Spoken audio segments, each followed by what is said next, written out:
అబ్బా సాయిరామ్, ఈ ఫ్లేవర్ నా నాలుక మీద తీన్మార్ డాన్స్ చేస్తోంది బాస్. ఎలా ఉన్నారు మామా? ఈరోజు మీకోసం ఒక మసాలా రుచికరమైన స్టోరీ తెచ్చాను. ఇది వింటుంటే వేడివేడి నెయ్యి రోస్ట్ దోశ తిన్న ఫీలింగ్ పక్కా వస్తుంది. రెడీనా? Let's dive in. మన కథలో హీరో పేరు సాయి. వీడికి ప్రతి న్యూ ఇయర్కి ఒకే డైలాగ్, ఈసారి కుమ్మేస్తా, చించేస్తా. అదెలా ఉంటుందంటే, హోటల్కి వెళ్ళి మెనూ మొత్తం ఆశగా చూసి చివరికి ఒక వాటర్ బాటిల్ ఇవ్వు భయ్యా అని ఆర్డర్ చేసినట్టే. 2 రోజులు ఫుల్ జోష్ ఉంటుంది. హా అంటూ ఊపిరి పీలుస్తాడు. 3వ రోజు ఫుస్సు, కరెక్ట్గా సోడాలో గ్యాస్ పోయినట్టే.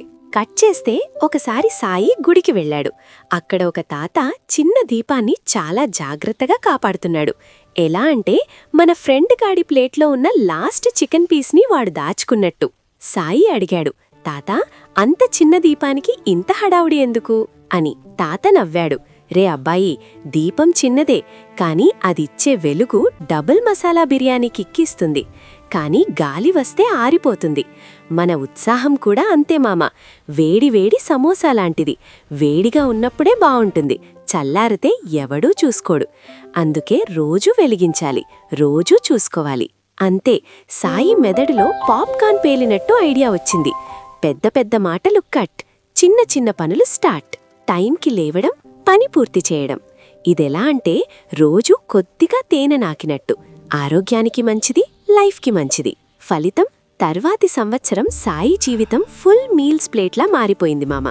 రంగులు, రుచులు, అబ్బబ్బబ్బా, ఫుల్ సాటిస్ఫాక్షన్.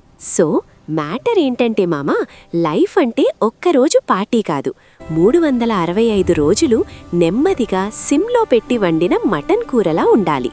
ఓపికగా చేస్తేనే టేస్ట్ అదిరిపోతుంది. రేపు వీక్లీ టాప్ 10 న్యూస్ వీడియో వస్తుంది. అది ఇంకా క్రిస్పీగా ఉంటుంది, అస్సలు మిస్ అవ్వకండి. ఈ ఫుడ్ స్టైల్ స్టోరీ మీకు నచ్చితే గట్టిగా ఒక లైక్ వేయండి, మన ఛానల్కి సబ్స్క్రైబ్ చేయండి. నేను ఈ లెగ్ పీస్ని ఫినిష్ చేస్తా. బై మామా.